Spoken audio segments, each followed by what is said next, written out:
Goedemorgen gemeente, hartelijk welkom in deze dienst. De bloemen uit de kerk gaan als bemoediging en groet van de gemeente naar Sjouke Bruning. De heilige doop is aangevraagd door Sietse en Anne Kruisinga-Roon voor hun dochter Mieke. En door Oswin en Gerbrich van Baar-Roon voor hun zoon Verre Nicolaas. Dit zal plaatsvinden op zondag 20 maart. Bidstond voor gewas en arbeid is aanstaande woensdag in Hitsem. Afgelopen week is Jan Bruinsma vanuit de Ierlanden verhuisd naar Bloemkamp. Adresstrookjes liggen achter in de kerk. Achter in de kerk liggen ook kaarten van de Paasgroetenactie. Deze kunnen voor 10 maart ingeleverd worden in de brievenbus bij het lokaal. En na de dienst staat de koffie klaar. Vandaag is Sieboot Akkerman onze organist. Voorganger is dominee Tietje Hipma. De collecten zijn weer tijdens de dienst. De diaconiecollecte is bestemd voor de zending in Rwanda. Met zusters werken aan een gezond eten. En de tweede collecte is bestemd voor de kerk. Ons intochtlied is lied 91a, het eerste vers. En we zingen dit in die mogelijk staande. Dan wensen we u een gezegende dienst.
We willen nu stil worden en ons hart keren naar God, voelen dat we dicht bij elkaar zijn en dicht bij God.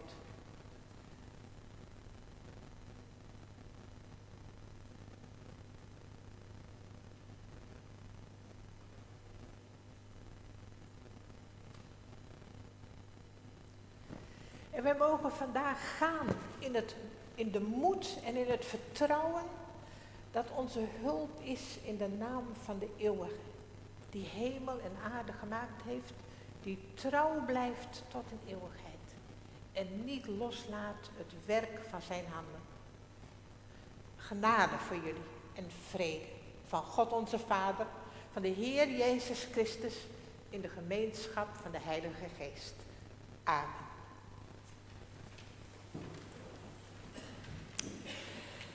Lieve allemaal, fijn dat jullie vanmorgen gekomen zijn. Op deze eerste zondag van de 40 dagen, de tijd dat we ons voorbereiden op het paasfeest.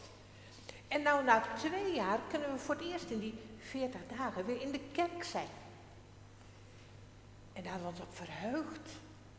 En nu is er in de wereld zo'n vreselijk bericht over die oorlog in Oekraïne. Ja, en hoe zou dat gaan allemaal? En hoe is het met die mensen allemaal? Vandaag op die eerste zondag op weg naar Pasen hebben we verhalen uit de woestijn. Het Joodse volk Israël dat uit Egypte gaat, de woestijn in, naar het beloofde land. En ook het verhaal van Jezus in de woestijn die door de stem van het kwaad aangevallen wordt om niet met God te gaan. En in die woestijn zoeken we vandaag moed en vertrouwen om onze weg te gaan in deze wereld. Om vrede te vinden, om er voor elkaar te zijn. En nu hebben we vandaag een dienst van alle generaties. En alle generaties zijn hier ook. Fijn dat jullie hier allemaal zijn. En we hebben straks het verhaal van de uittocht. En dan hebben we op het plek van de preek, hebben we ontdekplekken. Die zijn daar allemaal, straks meer over vertellen. En dan kunnen jullie zelf bezig zijn en praten over die uittocht. Over op weg gaan. Over vrij worden en over de woestijn. Zo gaan we vanmorgen deze dienst met elkaar vieren. En voordat we nu het verhaal gaan vertellen, gaan we eerst bidden om Gods nabijheid. Zullen we samen bidden?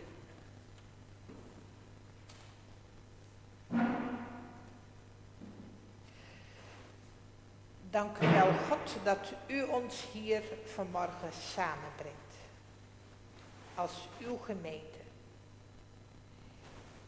En dat wij mogen bidden en zingen en dat wij mogen luisteren naar uw stem, naar uw goede woorden. Wij bidden, God, voor deze hele wereld, voor al uw mensenkinderen. In het bijzonder ook in de Oekraïne. Heer, om uw vrede. En wij bidden, God, om uw Heilige Geest, dat wij mogen horen hoe u tot ons spreekt. En dat uw woord in ons vrucht mag dragen. In Jezus' naam. Amen.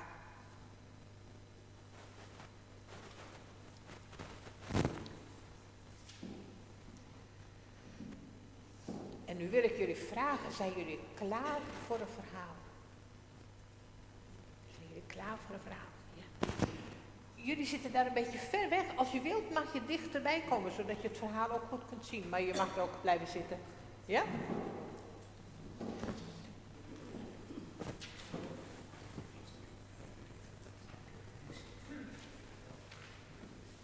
Dit is de woestijn.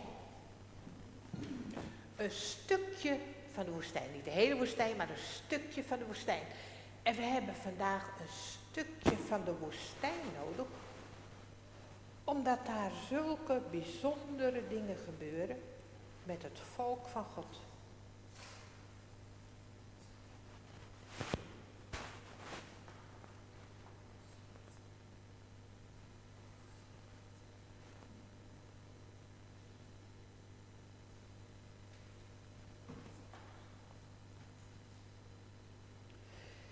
De woestijn is een gevaarlijke plaats. Mensen gaan niet naar de woestijn. Behalve als het echt moet. Er valt geen regen in de woestijn. En daarom kan er niets groeien. En daarom kun je er geen drinkwater vinden.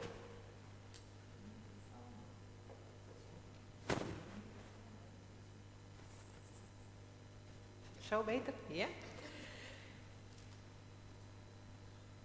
En als er geen eten en geen drinken is, dan gaan mensen dood. En als het waait in de woestijn, dan verandert de woestijn van vorm en dan kunnen mensen verdwalen. De woestijn is een gevaarlijke plaats.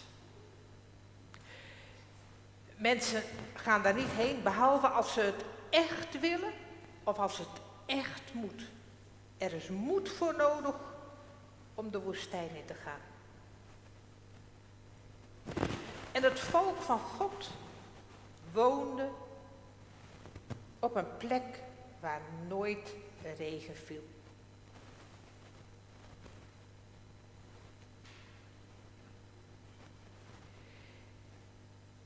Er groeide niks. En daarom was er geen graan om te malen. En daarom konden de mensen geen brood bakken. Iedereen had honger.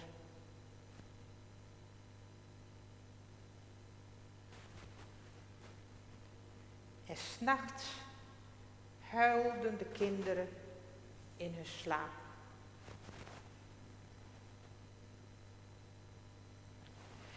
En daarom besloten de vaders en de moeders om met hun kinderen naar een nieuw land te gaan waar wel eten was. Ze moesten wel, al moesten ze dwars door de woestijn. De reis begon.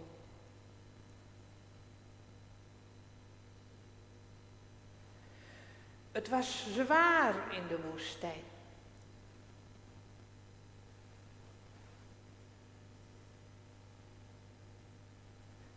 Maar ze bleven doorgaan.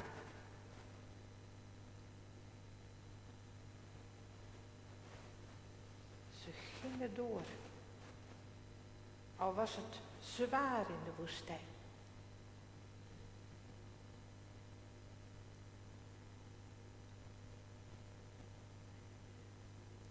En toen kwamen ze in het nieuwe land. En dat land, dat wordt Egypte genoemd. En de koning van dat land wordt Farao genoemd. En de mensen gingen er wonen en ze gingen er werken. Maar de farao, die hield hen gevangen. En ze konden niet meer naar huis terug. De mensen moesten doen wat de farao zei. Ze moesten het werk doen dat de farao zei. Ze moesten opstaan als de farao het zei. Ze moesten gaan slapen als de farao het zei. Ze moesten alles doen wat de farao zei. Ze waren slaven geworden. Maar Mozes, een van die mensen, die ging naar Farao toe.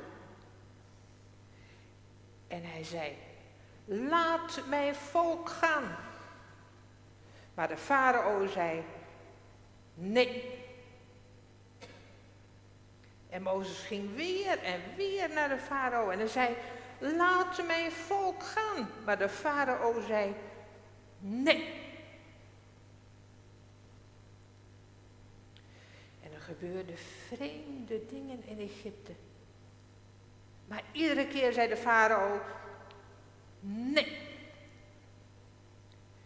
En toen gebeurde er iets verschrikkelijks. In alle gezinnen in Egypte stierf de oudste zoon. Ook in het gezin van de farao.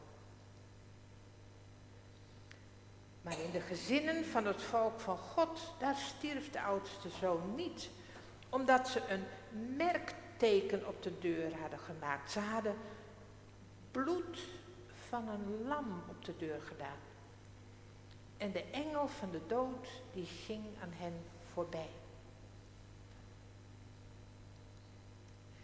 En daarna ging Mozes opnieuw naar Farao toe. En hij zei, laat mijn volk gaan. En de farao antwoordde, ja, ga maar in de woestijn.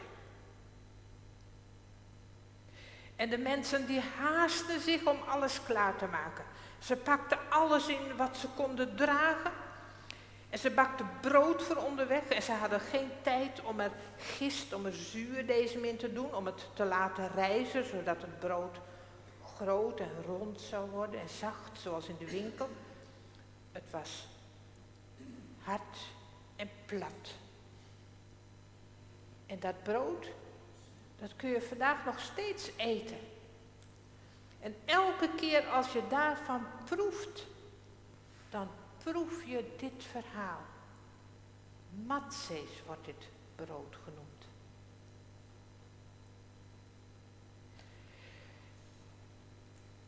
En de mensen gingen op weg. En ze liepen zo hard ze konden. Want ze waren bang dat de farao van gedachten zou veranderen.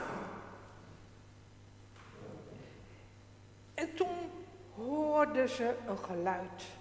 Een geluid wat ze echt niet wilden horen. De grond begon te trillen. Het leger van de farao kwam achter hen aan. En het leger van farao duwde hen tegen de zee aan. En ze konden nergens meer heen. En ze wisten niet wat ze moesten doen. De hoeven van de paarden van het leger van farao kletterden.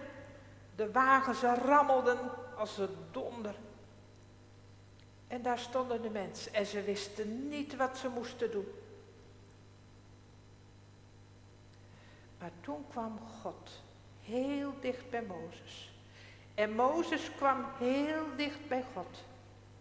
En toen wist Mozes hoe hij het volk door het water naar de vrijheid moest leiden.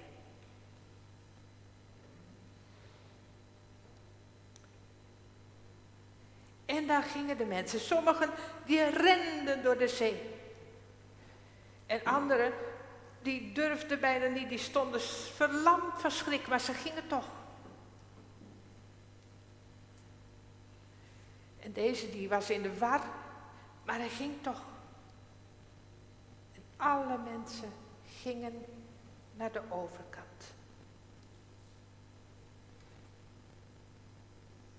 De een bang, de ander blij. Totdat ze er allemaal waren. En toen ging de zee weer dicht achter hen. Ze waren veilig. Het leger van de farao kon niet meer bij hen komen. Ze waren vrij. En de mensen waren zo blij dat ze God wel moesten danken. En ze dansten van geluk. En Mirjam, de zuster van Mozes, die leidde de dans.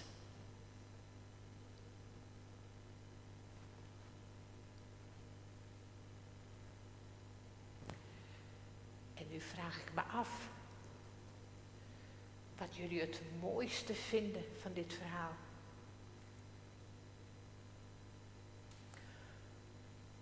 En ik vraag me af wat jullie het belangrijkste vinden van dit verhaal.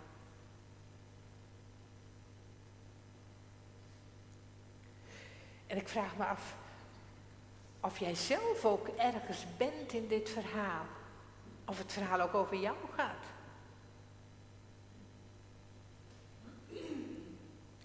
Over die vragen, daar kunnen we straks eens over nadenken. En over praten met elkaar. Maar dit is het verhaal van de uittocht. En daar gaan we nu een lied over zingen. Dat ze verder gaan door de woestijn, zomaar te gaan met een stok in je hand. Zo gaat het lied. Dat gaan we nu zingen.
naar de ontdekplekken toe. En ik zal daar eerst even wat over uitleggen. Kijk, de meeste plekken die zijn daar. En de eerste plek is kleuren in de woestijn. Want in de woestijn zijn veel kleuren. Het is de kleur van de gevaarlijke plaats. Het is de kleur van misschien wel dicht bij God zijn. En het is de kleur van op weg naar het beloofde land. Al die kleuren in de woestijn, die mogen jullie kleuren. Dat is daar achter op de tafel. Dat is de eerste. En de tweede, het volk van God zat gevangen. En er zijn allerlei mensen op het ogenblik die gevangen zijn. Onschuldig of door hun eigen schuld. En daar achter aan de tafel kun je een kaart, een paasgroet sturen aan mensen die gevangen zijn. Dat is de tweede plek. En de derde plek, daar kun je een armband maken van levensparels. In de woestijn is God soms heel dichtbij. Hele bijzondere plekken, als schatten, als parels.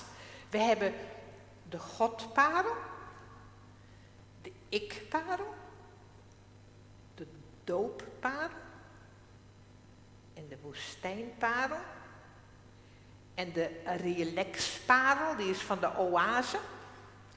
En we hebben 2 liefdesparels. En we hebben geheimparels en een nachtparel, als het donker is in jouw leven. En we hebben de opstandingsparel, die is van Pasen. En daartussenin zitten kleine pareltjes van stilte. Dat we even stil zijn, aan elkaar denken, aan God denken. En zo'n armband mogen jullie maken. En dan hebben we matzee, dat is op de voorste tafel daar. Die matzees die je kunt proeven en dan kun je het verhaal opnieuw proeven. En je mag hem ook versieren, daar staan allemaal lekkere dingen. Dus dat kun je ook doen. En dan is er nog 1 plek. En die heet Bidden voor Oekraïne. En dat is daarachter. Ik heb daar mijn laptop neergezet en dan kunnen we luisteren naar een soort gebed. En er liggen ook briefjes dat je het kunt lezen. Dus wie dat wil, dat duurt een klein kwartiertje ongeveer. Dan kun je daar rustig gaan zitten en daarnaar luisteren. De andere dingen mag je op je eigen tijd van de ene tafel naar de andere hopsen. Ga maar lekker rondkijken en ga maar doen wat je graag wilt doen. En ja, ik heb nou geen horloge, maar ik roep jullie wel weer bij elkaar. Hoe laat is het? 5:10, prachtig. Dan ongeveer 11:10, dan komen we weer bij elkaar. En dan gaan we weer verder. Ja? Dus jullie hebben gewoon een klein half uurtje de tijd om gewoon rond te kijken. Hier en daar iets te doen. En voor de mensen thuis hebben we gewoon, kijk maar. Of ga je weer een kopje koffie drinken. En dan straks dan gaan we weer verder. Maar de camera's blijven aan, dus jullie kunnen een beetje zien wat er gebeurt. Er zijn mensen bij de tafels die daar wat geïnstrueerd zijn, die gaan jullie helpen. En ik ga even de laptop aanzetten voor mensen die naar dat gebed willen luisteren.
de microfoon docht het weg.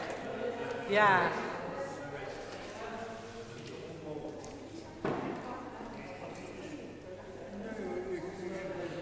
Sommige mensen die binnen nog wandelen om strafwerk te schroeven.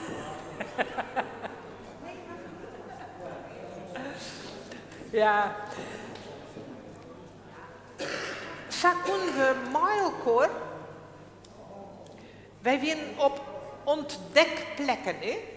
We waren op ontdekplekken en dan konden we ontdekken wat dit verhaal in ons leven betekent. En dat is goed om dat te voelen en te proeven zoals we de matses hebben geproefd.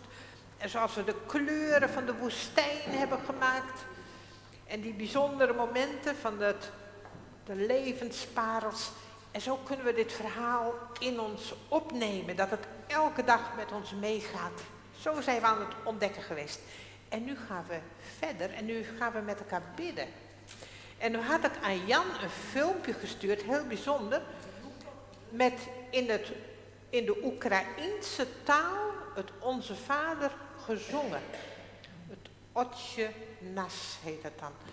Maar ik weet niet of het lukt om het af te spelen. We gaan het proberen of Jan dat kan afspelen. Dan luisteren we naar dat gebed van de mensen in de Oekraïne.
En dan willen wij Marco bidden.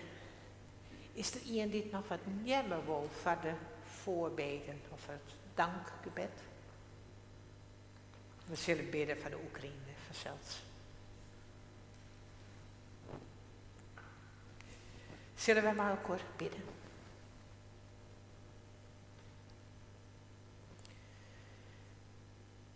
Heer is God, dank u wel voor deze dag. En dat we hier Marco ontdekken mogen wat de uittocht betekent. En de reis door de woestijn.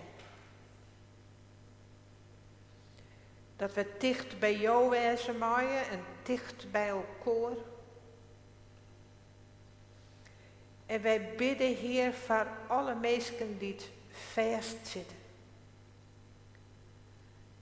Die het gevangen houden worden, die het bang binnen van geweld. Zo bidden wij voor de mensen in Oekraïne, maar ik voor de mensen in Rusland. En voor alle mensen op een vlucht. Heer,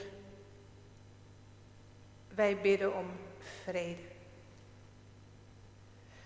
Wij bidden om de kracht van jouw Heilige Geest om het vol geweld en haat om te keren.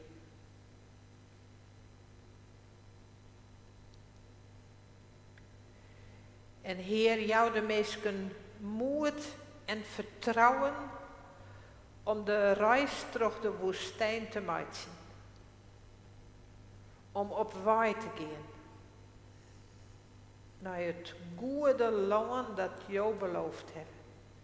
En dat we elkaar daarin ondersteunen, maar Heer, als wij bang binnen of net meer verder kunnen. Bloos bij al jouw mensen bij.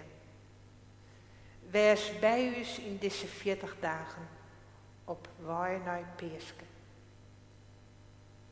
Wij danken jou voor alle liefde en licht dat us moed en vertrouwen geldt. En in de stilte binnen we bij jou en bij elkaar.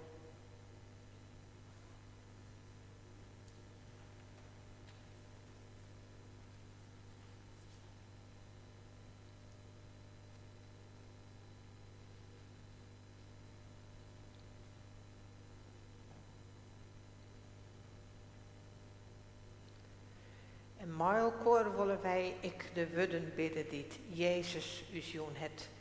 Onze Vader die in de hemelen zijt. Uw naam worden geheiligd. Uw koninkrijk komen. Uw wil geschieden.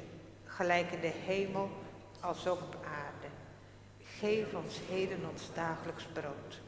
En vergeef ons onze schulden. Gelijk ook wij vergeven onze schuldenaren. En leid ons niet in verzoeking, maar verlos ons van de boze. Want van u is het koninkrijk en de kracht en de heerlijkheid tot in eeuwigheid. Amen. Wij horen nou de collecte, maar de mensen komen bij me langs met stokken. En Griet die zal eerst wat vertellen over de collecte.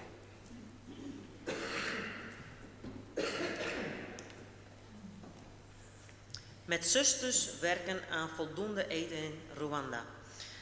Hoe zou u zich voelen als u niet verzekerd zou zijn voor uw ziektekosten? Niet prettig waarschijnlijk. Of als u ineens afgesloten zou worden van Elektra? Ons leven zou op zijn kop staan.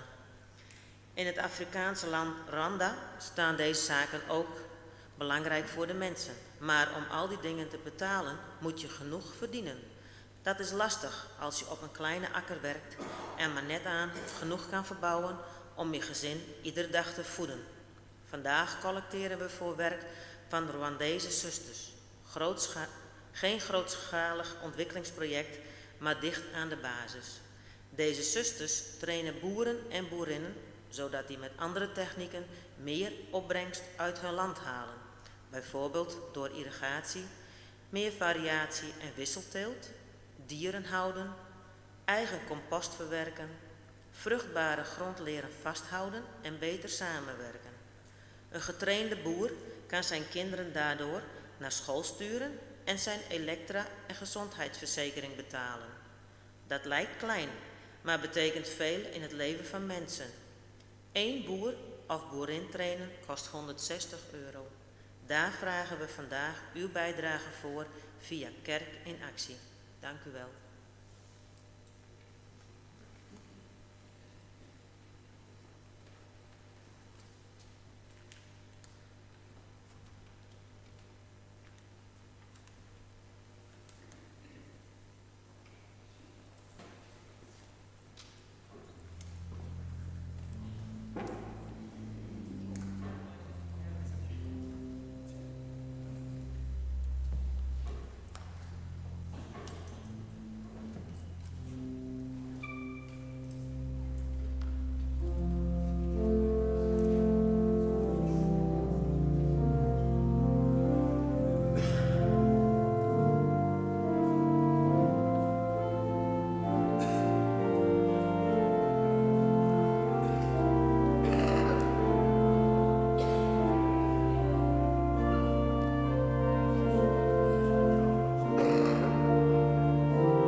Wij zijn haast aan het eind van deze dienst. Fijn dat je weer alweer wint. Welkom bij de koffie. Als ik nog mooi wel lekkere cake van Matti. Voor het eerst weer koffie drinken in het kerken. Zoent heel lang. Fijn.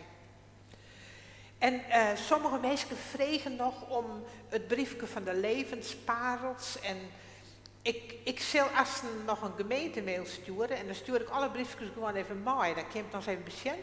En dan stuur ik de link dat je dat gebed van Oekraïne nog eens jaren kennen. Dus dan kun je dat nog jaren.